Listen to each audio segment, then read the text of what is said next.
Локалните избори ја промовираат левица како сериозна политичка сила. Пред 4 години имаше 38 советнички листи. Годинава 62 листи со кандидати за новите општински совети. За некои е изненадување, за други левица го освојува третиот пат. Во собранието си обезбеди гласност со перманентните прозивки од страна на премиерот Мицковски. Во Скопје во вториот круг со Орце Ѓорѓиевски влегува во трка Амар Мециновиќ. Овој пат не сте во сако. Да, овој пат не сум во сако, малку за промена, али сакав малку да оставиме кај постарата популација некој впечаток на сериозност, па малку почнавме повеќе сакова да влакаме. Политиколог, пратеник, но и најмлад кандидат за градоначалник. На старт, како ќе анулирате разликата со вашиот против кандидат Орце Ѓорѓиевски од редовите на ВМРО ДПМН? Пред се морам да напоменам дека јас сум во оваа ситуација не како нешто што мораше да се случи, туку се случи заради нашата позитивна кампања, затоа што допревме до многу скопјани со нашата кампања, така да сега веќе кога сме овде, околностите се сменети. Сега јас и вие не разговараме за политички околности од пред првиот круг, сега ова се нови политички околности кои претпоставуваат дека може да се оди во нови насоки кои досега не сме ги сметале за можни, а тоа и пред се во комбинација со тоа што јас морам да искоментирам и да му честитам на мојот против кандидат Орце Ѓорѓиевски за освоениот контингент гласови во првиот круг, кој е навистина еден добар контингент гласови и тие гласачи веруваат до некаде во таа платформа која тој ја нуди, но сега околностите се такви што за прв пат во историјата на Република Македонија ние во трка за главниот град имаме кандидат, во овој случај јас, кој не е поддржан од ВМРО и СДСМ, така да мислам дека возбудата помеѓу скопјани е се поголема и мислам дека ќе се охрабрат многу луѓе кои беа на работ да гласаат во првиот круг, сега да гласаат и на крилјата на тој ентузијазам, ние одиме кон победа. Не ми одговоривте како очекувате да ја анулирате разликата со вашиот против кандидат и дали сте почнале или очекувате поддршка, например, од Социјалдемократскиот сојуз на Македонија, од ДУИ или и од останатите опозицијски партии? Се уште не сме разговарале, не сме разговарале со никого за таква опција, но јас и веќе еднаш нагласив со сета почит кон мојата против кандидатка господјата Каја Шукова. Јас не сум човек кој треба да коментира внатрешни околности на некоја друга партија, на СДСМ, тоа е оставено за аналитичарите и за нивните членови, но сметам дека во овој круг мојата платформа резонира со оние луѓе кои го дадоа својот глас за Каја Шукова, така да јас ги повикувам отворено во вториот круг да го дадат својот глас за мене и генерално да се гласа опозицијски во случајот на град Скопје, затоа што тоа е потребно на Македонија моментално, дури од една побуда за демократизација на целите процеси, затоа што апсолутната власт на ВМРО ДПМН гледаме дека во изминатите година дена не става во некоја ситуација на подјарменост на сите интереси под интересот на раководството на ВМРО ДПМН, така да здраво е за општеството ВМРО ДПМН да нема апсолутна власт. Дали во Скопје абстинира младите и партиските непослушници? Младите не абстинира. Младите како никогаш досега излегоа и го дадоа својот глас. Младите веќе не се апатични во оваа држава, напротив, младите се вклучени во политиката преку левица и тие ја препознаваат левица како своја опција.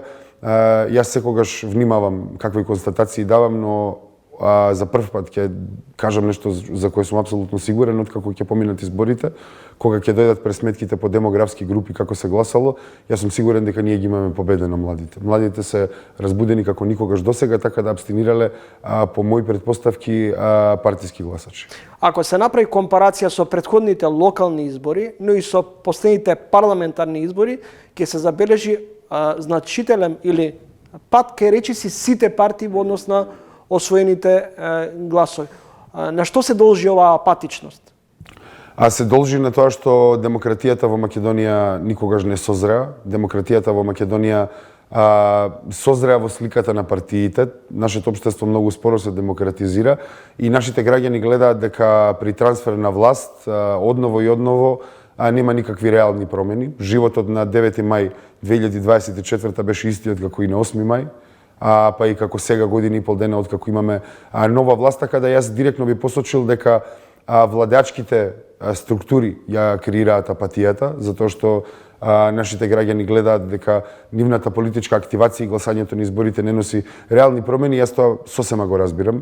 Јас ја разбирам резигнацијата на многу наши граѓани кон демократскиот процес, затоа што очигледно дека не веруваат и тоа треба да не посочи нас како политички чинители и општествени чинители генерално да го лоцираме проблемот, каде лежи таа апатичност. И вие и вашиот против кандидат сте преокупирани овој период веројатно со сметот, со нечистотијата во Скопје. Скопје метропола или депонија? Скопје е градот кој многу го сакаме, но кој околностите не тераат да се буди анимозитет кај нас кон сопствениот град заради приликите во кои се наоѓаме, но кога зборуваме за сметот, дебатата се постави, мислам дека мојот против кандидат ја постави така затоа што тој настапува во оваа трка како најпаметниот и најдобриот скопјанец на светот кој некогаш постоел и се однесува како дека тој треба и само тој може да го среди сметот во рокот 72 часа. Јас ќе ви кажам, не е така. Градоначалникот нема да излезе со метли на улица, работниците на комунална хигиена Скопје треба да излезат на улица и логиката е проста. 4 години се уништува тоа предпријатие, да се оправда неговото приватизирање. Јас сметам дека логиката е спротивна, дека тие луѓе таму во комуналното предпријатие треба да добијат подобри услови за работа, да се откочи работата на комуналното предпријатие, да не се третираат јавните предпријатија како банкомат карти за раководството на градот и при укрупнување и нормализирање на условите за работа на комуналното хигиенско предпријатие ние веќе никогаш нема да видиме вакви сцени. Кој е виновен за ова што ни се случува изминативе последниве неколку години? Даниел Арсовски или ВМРО ДПМН? Експлицитно ВМРО ДПМН, затоа што за разлика од многу луѓе, дури јас мислам дека затоа што мојот против кандидат се повикува на кредибилитетот на неговиот градоначалнички мандат, јас мислам дека јас ќе се повикам на мојот советнички мандат во град Скопје. Јас многу подобро ги знам околностите во град Скопје, затоа што сум присуствувал на стотина седмици, каде што сум видел експлицитно каква е политичката волја на ВМРО ДПМН во поглед на главниот град, така да ВМРО ДПМН има блокирано секој обид за нормално функционирање на град Скопје преку советот и преку надзорните, тоест управните одбори, на јавните предпријатија. Јас сум присуствувал на седници каде што по 9 месеци не се гласале планови за работа на предпријатијата, каде што не се гласале програмите на предпријатијата, каде што не се овозможувало вработување таму каде што требало во годините во предпријатијата, така да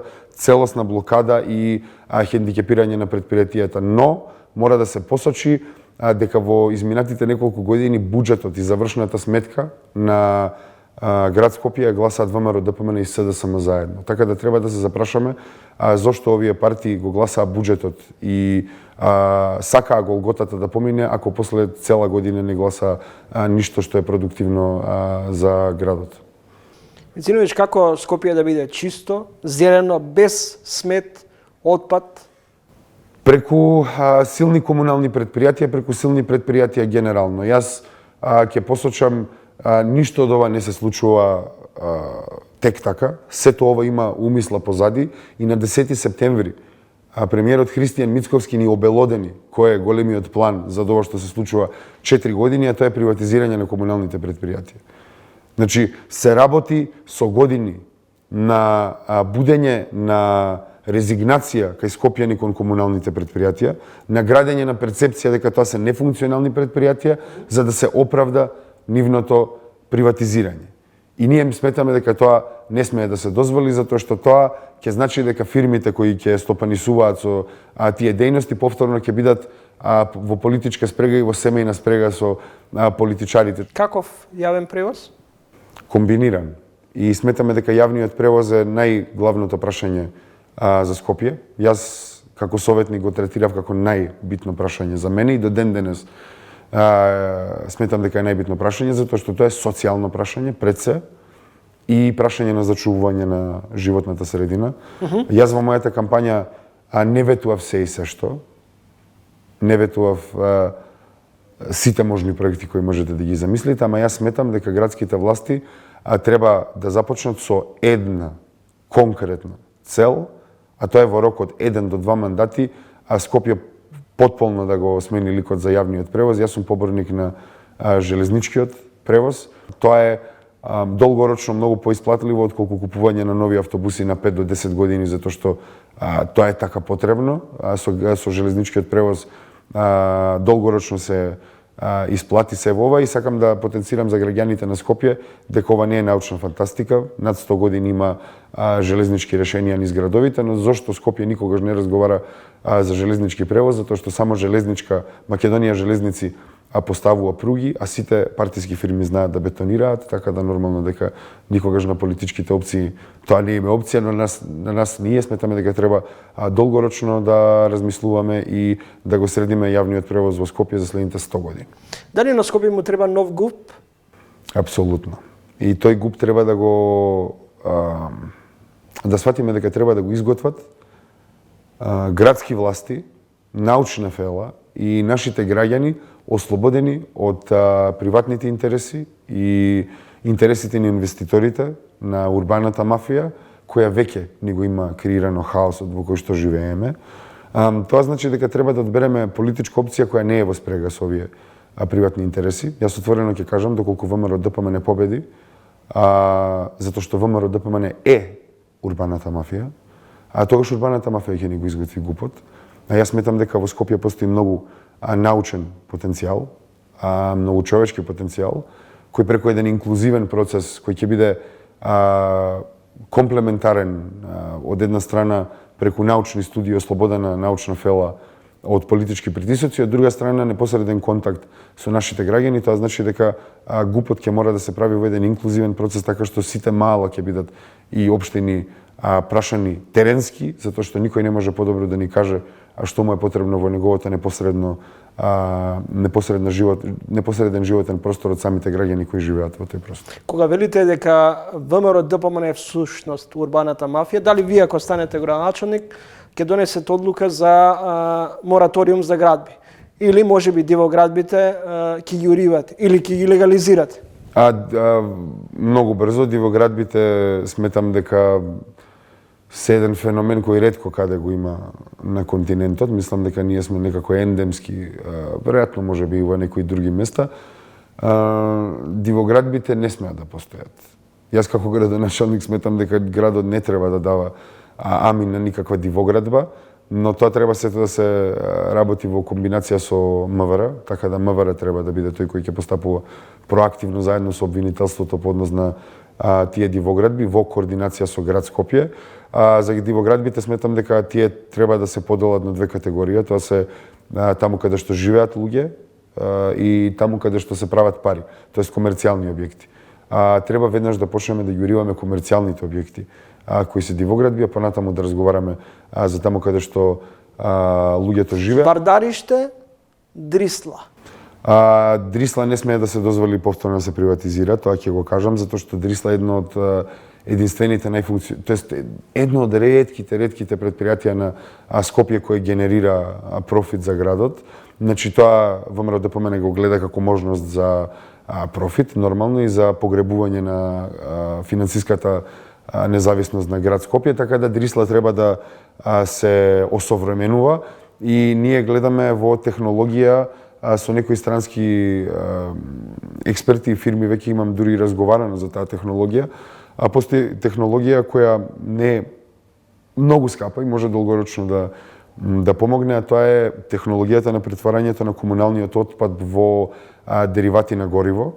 И сметаме дека требаме во таа насока да тргнеме. Например, конкретно имаме разгледувано проекти дека Вардариште, сето тоа што таму е веќе депонирано, дури и под земја тоа што е контаминирано, може со една централа од 720 метри квадратни, која има оваа технологија на претварање на комунален отпад во гориво, во различни деривати, како водород, кој, например, може да се користи за автобусите. Тоа би чинело некои 6 милиони евра, да една таква централа го преработи сиот тој отпад, а додека за Дрисла тоа би било нешто поголем капацитет, така да Дрисла треба да се осовременува и да се окрупнуваат низините капацитети, а не да се приватизира.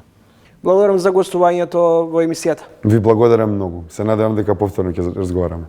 А во продолжение слушнете дел од интервјуто со кандидатот за градоначалник предводен од ВМРО ДПМН Орсе Ѓоргиевски. Со него разговарав непосредно пред првиот круг од одржувањето на локалните избори. Еве сегмент од разговорот со Орсе Ѓоргиевски.